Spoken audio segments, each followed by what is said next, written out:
ఏసే మనకు ఆశ్రయం అనే టీవీ కార్యక్రమాన్ని వీక్షిస్తున్న మీ అందరికీ నజరేయుడైన యేసుక్రీస్తు నామమున శుభములు. ఎలా ఉన్నారండి? దేవుడు తన రెక్కల చాటున మనల్ని భద్రపరిచి మరొక వారాన్ని మనకు అనుగ్రహించిన దేవాది దేవునికి సమస్తమైన మహిమ ఘనత ప్రభావాలు కలుగును గాక. ఈ యొక్క వారం కూడా ఆ గొప్ప దేవాది దేవుడు మనతో మాట్లాడాలని ఆశిస్తూ ఉన్నారండి.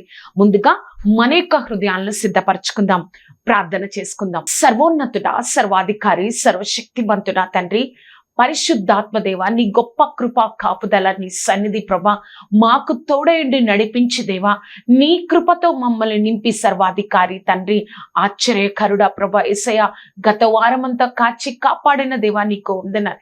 ఈ వారం ఎవరైతే నీ బిడ్డలు ప్రభా యొక్క వాక్యాన్ని వింటూ ఉన్నారో సర్వశక్తిమంతుడా ఒక్కసారి వారిని జ్ఞాపకం చేసుకోనండి.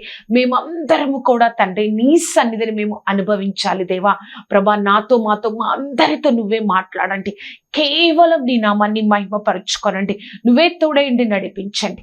నజరేయుడైన యేసుక్రీస్తు నామమున అడిగి వేడుకొంచున్నాము తండ్రి. Amen, amen, amen. ఈ వారం మన యొక్క వాక్య ప్రసంగ అంశంగా రోమీయులకు రాసిన పత్రిక 8వ అధ్యాయము 11వ వచనం. రోమీయులకు రాసిన పత్రిక 8వ అధ్యాయము 11వ వచనం. మృతులలో నుండి యేసును లేపిన వాని ఆత్మ మీలో నివసించిన ఎడల, మృతులలో నుండి క్రీస్తు యేసును లేపిన వాడు చావుకు లోనైన మీ శరీరములను కూడా మీలో నివసించుచున్న తన ఆత్మ ద్వారా జీవింపజేయును. మరొకసారి చదువుకుందామండి. మృతులలో నుండి యేసును లేపిన వాని ఆత్మ మీలో నివసించిన ఎడల, మృతులలో నుండి క్రీస్తు యేసును లేపిన వాడు చావునకు లోనైన మీ శరీరములు కూడా మీలో నివసించుచున్న తన ఆత్మ ద్వారా జీవింపజేయును. ఈ వారం మన యొక్క వాక్య ప్రసంగ అంశం, దేవుని మృతులలో నుండి లేపిన ఆత్మ మనలో నివసిస్తుంది. దేవుణ్ణి ఏ శక్తి అయితే దేవుణ్ణి ఆ యొక్క సమాధిలో నుంచి లేపిందో ఆ ఆత్మను దేవుడు మనలో ఉంచారంట. ఎంత గొప్ప విషయమో కదా. మనము ఏప్రిల్ 5వ తారీఖున పునరుద్ధాన దినమును మనం జరుపుకున్నాము. అందరం కూడా పునరుద్ధాన శక్తిని ధ్యానించాము. కానీ దేవుడు ఈ రోజు మనతో ఏం చెప్తున్నారో తెలుసా? ఏ శక్తి అయితే దేవుణ్ణి లేపిందో, ఏ ఆత్మ అయితే దేవుణ్ణి లేపిందో ఆ ఆత్మను దేవుడు నీలో ఉంచారు. ఒక్కసారి ఈ రోమీయులకు రాసిన పత్రిక 8వ అధ్యాయము 11వ వచనాన్ని మనం ఇంగ్లీష్ లో ఒకసారి చూద్దామండి. ఇంగ్లీష్ లో ఒకసారి చూద్దాం. The same power that raised Christ from the dead is inside of you. The same power that raised Christ from the dead is inside of you. ఏదైతే మృతులలో నుండి సమాధిలో ఉన్న యేసయ్యను లేపిందో ఆ శక్తిని దేవుడు నీలో నాలో ఉంచారంట. ఎంత గొప్ప విషయమో కదా. ఈ ప్రపంచంలో అన్నిటికన్నా అనేకమైన శక్తులు ఉంటాయి. అనేకమైన, ఇది గొప్ప శక్తి, ఇది గొప్పగా ఉంటుంది, ఇది అన్నిటికంటే గొప్పది. కానీ మరణాన్ని కూడా జయించిన ఆ శక్తి, ఆ ఆత్మ అన్నిటికంటే గొప్పది కదా. ఆ ఆత్మను దేవుడు నీ హృదయంలో, నా హృదయంలో ఉంచాను అని దేవుడు ఈ రోజు మనతో మాట్లాడుతున్నారు. అసలు ఆ యొక్క దేవుడు మన హృదయంలో ఉంచిన ఆత్మ ఏమి చెయ్యగలదో మనం తెలుసుకోవాలి కదా. అసలు మనలో ఆ ఆత్మను దేవుడు ఉంచాడు. అంత గొప్ప ఆత్మను మనం ఉంచాడు.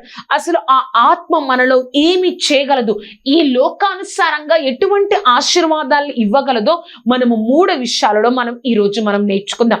మన యొక్క వాక్య ప్రసంగ అంశము, దేవుని మృతులలో నుండి లేపిన వాని ఆత్మ మనలో దేవుడు ఉంచారు, మనలో నివసిస్తుంది. దేవుని మృతుల్లో లేపిన ఆత్మ మనలో నివసిస్తుంది.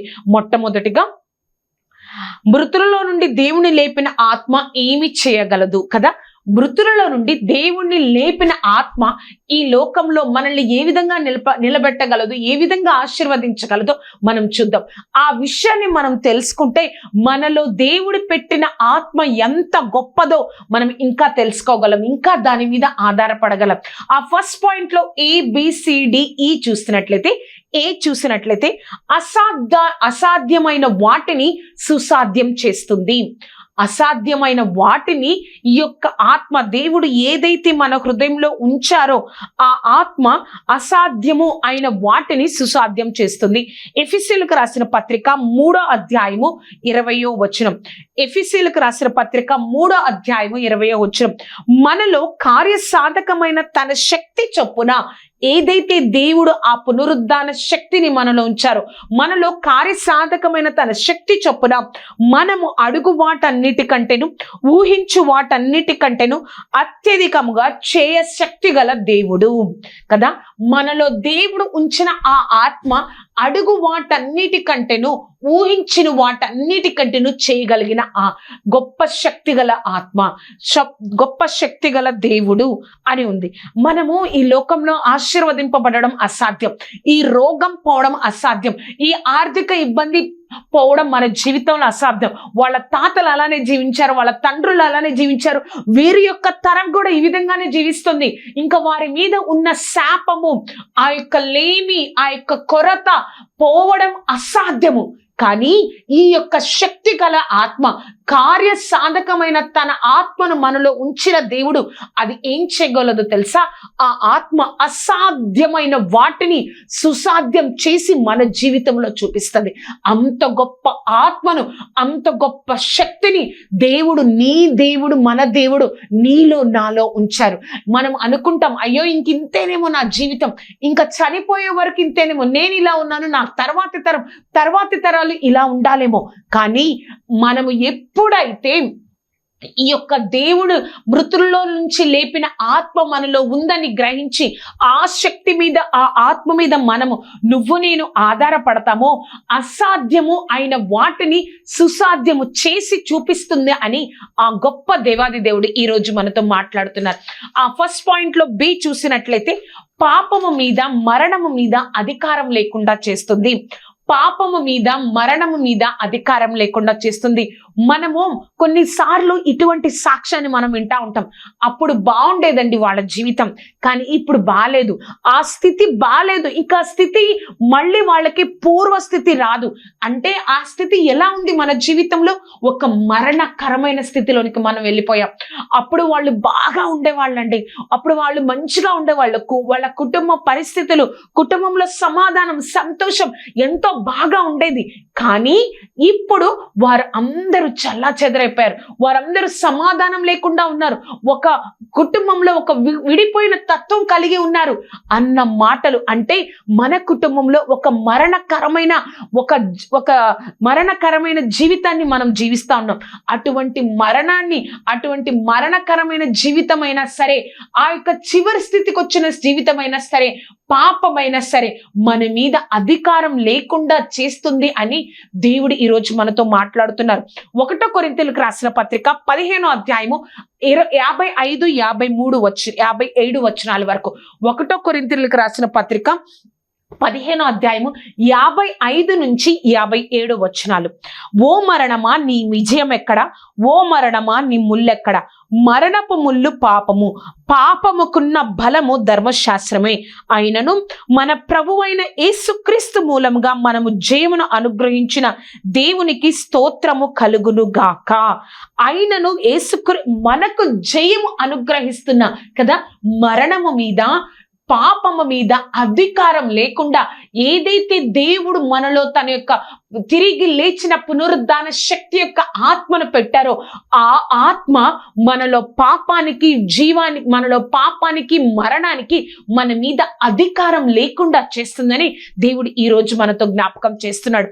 అదే పాయింట్ లో సి చూస్తే, నూతన జీవితాన్ని ఇస్తుంది కదా.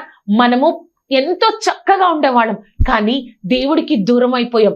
దేవుడికి దూరం అయిపోవడం వల్ల సాతానుకు మన మీద అధికారం వచ్చేసి విచ్చలవిడితనంగా మనలో దేవుడు పెట్టిన ప్రతి ఒక్క జ్ఞానాన్ని, ప్రతి ఒక్క తలాంతుని, ప్రతి ఒక్క భారాన్ని సాతాను దొంగలించేశాడు, సాతాను తీసివేశాడు.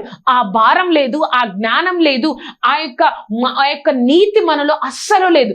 కానీ దేవుడు చెప్తున్న మాట, ఆ యొక్క ఏదైతే పునరుద్ధాన శక్తిని నీ హృదయంలో నేను ఉంచానో, ఆ పునరుద్ధాన శక్తిని, నేను నీలో ఉంచిన శక్తి నీకు నూతన జీవితాన్ని అనుగ్రహిస్తుంది. రోమీయులకు రాసిన పత్రిక 6వ అధ్యాయము 4వ వచనం. రోమీయులకు రాసిన పత్రిక 6వ అధ్యాయము 4వ వచనం. కాబట్టి తండ్రి మహిమ వలన క్రీస్తు మృతులలో నుండి ఎలాగూ లేపబడెనో అలాగే మనమును నూతన జీవమును పొందిన వారమై నడుచుకున్నట్లు మనము బాప్తిసము వలన మరణములో పాలు పొందుటకై ఆయనతో కూడా పాతిబెట్టబడితిమి. ఆ పాత స్వభావం అంతా గతించిపోయి మనలో దేవుడు నూతన స్వభావాన్ని చేస్తాడు, నూతన స్వభావాన్ని అనుగ్రహిస్తాడు. ఇంకింతే నీ జీవితం అయిపోయింది, ఇంకింతే నువ్వు ఇలానే ఉండిపోతావు, ఇంకా నీకు ఆ యొక్క తలంతులు ఉండవు, ఆ యొక్క జ్ఞానం ఉండదు, ఆ యొక్క దేవుడు పెట్టిన ఏదైతే ఆత్మల భారం, ఏదైతే ఆ యొక్క నీతి నీలో ఉండదు అని అనుకుంటున్నావేమో. కానీ ఏదైతే దేవుడు నీలో పునరుద్ధాన శక్తిని నీలో ఉంచారో ఆ పునరుద్ధాన శక్తి నీలో నాలో ఏం చేస్తుందో తెలుసా? మనకి మరలా నూతన జీవితాన్ని అనుగ్రహిస్తుంది. మనకి మరలా నూతన జీవితాన్ని మనకు అనుగ్రహించి ఆ శక్తి గొప్పది కాబట్టి మనల్ని మరలా ఆశీర్వదింపగలదు, మనల్ని మరలా చిగురింప చేయగలదు. అంత గొప్పది అండి దేవుడు మనలో ఆయన పెట్టిన పునరుద్ధాన శక్తి యొక్క గొప్పతనం. ఆ ఫస్ట్ పాయింట్ లో డి చూస్తే మనలో నివసించి మనల్ని బలపరుస్తుంది. మనకి అనేక సార్లు, చాలా సార్లు మన జీవితంలో భయం కలుగుతుంది కదా. అనేక విషయాలు చూసినప్పుడు మన జీవితంలో ఆందోళన చెందుతాం. అనేక విషయాలు మన జీవితంలో ఆశీర్వాదం కానీ ఏదైనా మనం ప్రార్థన చేస్తున్నప్పుడు అది పొందుకోవడం చాలా లేట్ అవుతున్నప్పుడు కానీ మనం ఏం చేస్తామంటే ఆందోళన, భయం చెందుతా ఉంటాం. కానీ దేవుడు ఏం చెప్తున్నారో తెలుసా? ఆ ఏదైతే పునరుద్ధాన శక్తిని నీలో ఉంచనే ఆ శక్తి మనలో జీవించి మనల్ని ఎప్పటికప్పుడు బలపరుస్తూ ఉంటుందని చెప్తున్నారు. రోమీయులకు రాసిన పత్రిక 8వ అధ్యాయము 11వ వచనం, మృతుల నుండి యేసును లేపిన వాని ఆత్మ మీలో నివసించిన ఎడల మృతులలో నుండి క్రీస్తు యేసును లేపిన వాడు చావునకు లోనైన మీ శరీరములను కూడా మీలో నివసించుచున్న తన ఆత్మ ద్వారా జీవింపజేయును. మనలో బలహీనతలు, భయాలు, మనలో నివసిస్తున్న శక్తి అది అధిగమిస్తుంది. మనలో ఉన్న భయం ఏదైతే ఉందో, బాధ అయితే ఉందో, దుఃఖం ఏదైతే ఉందో అదన్నిటినీ మనం ఎప్పుడైతే ఆ శక్తి మీద మనం ఆధారపడతామో, దేవుడి యొక్క పునరుద్ధాన శక్తి నాలో ఉందని ఆ శక్తి మీద నువ్వు నేను ఎప్పుడైతే ఆధారపడతామో మనలో ఉన్న ఆత్మ మనల్ని బలపరుస్తుంది అని ఆ గొప్ప దేవాది దేవుడు నీతో నాతో ఈరోజు చెప్తా ఉన్నారు కదా అండి. మనం అనుకుంటా ఉంటాం ఏదో అయిపోయింది, క్రైస్తవం ఉంటే బతికేసం, చర్చికి వచ్చాం, అయిపోయింది కాదు. కానీ మనము ఈ లోకంలో దేవుడికి, ఈ లోకస్తులకి చూపించాలి దేవుడు ఆత్మ నాలో ఆశీర్వదిస్తున్నాడు అని మనము నమ్మాలి. ఆ ఫస్ట్ పాయింట్ లోనే ఈ చూస్తే నిరీక్షణ మరియు ధైర్యాన్ని ఇస్తుంది. మన నిరీక్షణ ఏమిటి అండి? ఒకసారి చదువుదాం. 1 పేతురు 1వ అధ్యాయము 4వ వచనం. 1 పేతురు 1వ అధ్యాయము 4వ వచనం, మృతుల్లో నుండి యేసుక్రీస్తును తిరిగి లేచుట వలన జీవంతో కూడిన నిరీక్షణ మనకు కలుగునట్లు, అనగా అక్షయమైనదియు నిర్మలమైనదియు వాడబారనదైన శ్వాసము మనకు కలిగినట్లు ఆయన తన విశేష కనికరము చొప్పున మనలను మరలా జీవింపజేసెను కదా. మనలో ఒక నిరీక్షణను, ఒక ధైర్యాన్ని, ఏదైతే ఆ పునరుద్ధాన శక్తి దేవుడు మనలో ఉంచారో ఆ పునరుద్ధాన శక్తి ఒక నిరీక్షణను, ఒక ధైర్యాన్ని నా జీవితంలో కలిగిస్తుంది అని ఆ గొప్ప దేవాది దేవుడు నీతో నాతో మాట్లాడుతున్నారు. ఒక నిరీక్షణను, ఏ శక్తి అయితే దేవుణ్ణి లేపిందో ఆ యొక్క శక్తి ఒక నిరీక్షణను కలగజేస్తుంది. ఏమిటి అంటే మరణము తర్వాత కూడా నాకు జీవితం ఉంది, నేను ఇక్కడ ఆశీర్వాదాల కోసం ఇక్కడ జీవితం కాదు, ఆ యొక్క జీవితం కోసం నేను సిద్ధపడాలి అన్న నిరీక్షణను, నేను ఇంకా ధైర్యంగా ఈ లోకంలో బ్రతకాలి అన్న ధైర్యాన్ని ఆ యొక్క పునరుద్ధాన శక్తి మనలో ఉంచిన ఆ పునరుద్ధాన శక్తి మాత్రమే మనలో ధైర్యాన్ని, నిరీక్షణను కలగ చేస్తుంది అని మనం మర్చిపోకూడదు. పునరుద్ధాన శక్తి ఏం చేస్తుందండి? మొట్టమొదటిగా పునరుద్ధాన శక్తి అసాధ్యమైన వాటిని సుసాధ్యం చేస్తుంది. రెండవదిగా బి చూస్తే పాపము మీద, మరణము మీద, మరణము మన మీద అధికారం లేకుండా చేస్తుంది. నూతన జీవితాన్ని, మూడవదిగా నూతన జీవితాన్ని మనకు అనుగ్రహిస్తుంది. ఆ యొక్క పునరుద్ధాన శక్తి మనలో జీవించి మనల్ని బలపరుస్తూ ఉంటుంది కదా. ఆ పునరుద్ధాన శక్తి మనలో జీవించి మనల్ని ఎప్పటికప్పుడు బలపరుస్తూ ఉంటుంది. చివరిగా మనం చూస్తే నిరీక్షణ మరియు ధైర్యాన్ని కలిగిస్తుంది. నీలో దేవుడు, నాలో దేవుడు ఉంచిన ఆ పునరుద్ధాన శక్తి ఎంత గొప్పదో అర్థమైంది కదా. ఆ పునరుద్ధాన శక్తి మనం అనుకుంటామండి, ఈ యొక్క పునరుద్ధాన శక్తి అంటే ఒక 11 days లోనే, ఒక శ్రమల కాలంలోనే జ్ఞాపకం చేసుకోవడం కాదు. మన దేవుడు, నా దేవుడు కోరుకుంటున్నారు ఈ యొక్క పునరుద్ధాన శక్తి మీద మనము ప్రతిరోజు ఆధారపడాలని ఆ గొప్ప దేవుడు నీతో నాతో చెప్తున్నారు. కేవలం దేవుడు ఆ యొక్క శ్రమల కాలంలోనే, ఈస్టర్ టైంలోనే ఆ యొక్క సిలువ ధ్యానాలు కాదు, కానీ ఆయన ఉంచిన శక్తి మనము ప్రతిరోజు ఆధారపడాలని దేవుడు కోరుకుంటా ఉన్నారు. మన యొక్క వాక్య ప్రసంగ అంశం, దేవుణ్ణి మృతులలో నుండి లేపిన ఆత్మ మనలో జీవిస్తుంది. మొట్టమొదటిగా మనం చూసాం, మృతుల్లో నుండి దేవుని లేపిన ఆత్మ ఏమి చేయగలదు. రెండవదిగా, పునరుద్ధాన శక్తిని అనుభవించాలంటే మనం ఏం చేయాలి కదా. దేవుని వాక్యం సెలవిస్తుంది, ఏదైతే దేవుణ్ణి మృతుల్లో నుండి లేపిన ఆత్మ, ఆ శక్తి దేవుడు మనలో ఉంచారు అని మనం విన్నాం. ఆ యొక్క పునరుద్ధాన శక్తి, ఆ శక్తి మనము పొందుకోవాలంటే మనం ఏం చేయాలి కదా. మనము ఆ యొక్క కొన్ని దినాలు మాత్రమే కాదు, సంవత్సరంలో ఒక 2 నెలలు, ఒక 40 రోజులు మాత్రమే కాదు ఆ పునరుద్ధాన శక్తిని ధ్యానించడం. ప్రతిరోజు ఆ పునరుద్ధాన శక్తి మీద మనం ఆధారపడాలి. కాబట్టి ఆ పునరుద్ధాన శక్తిని మనము ప్రతిరోజు అనుభవించాలి అంటే మనం ఏం చేయాలో ఈ యొక్క పాయింట్ లో కూడా ABCDE చూద్దామండి. ఆ ఏ చూసినట్లయితే విశ్వాసము మరియు ఒప్పుకోలు. మనము నోటితో ఒప్పుకోవాలి.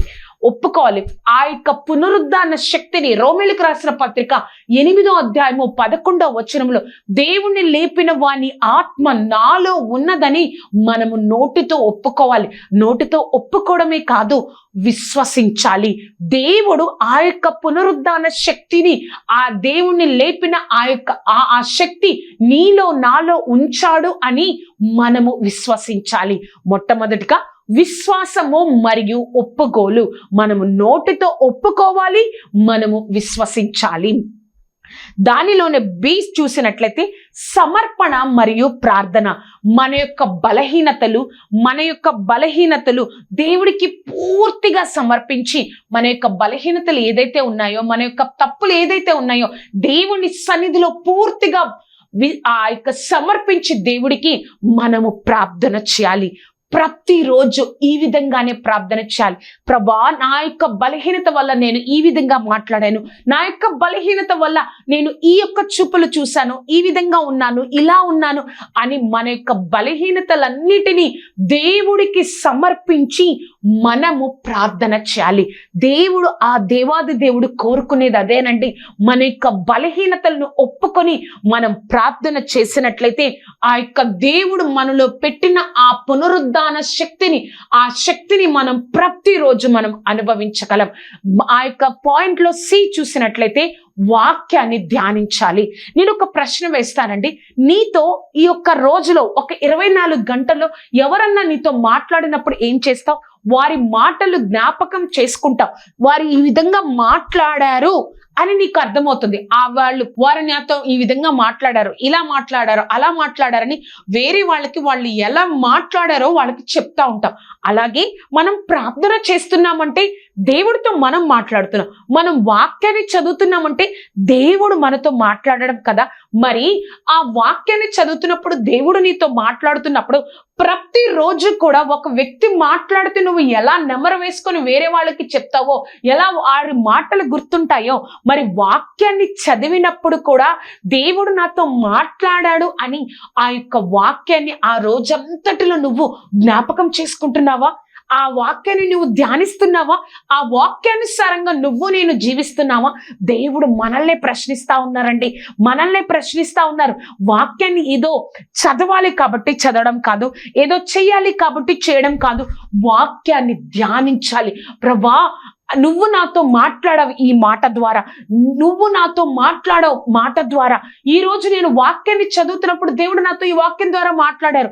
నీతి మంతుల గృహము గొప్ప ధననిధి. అసలు నీతి అంటే ఏమిటి?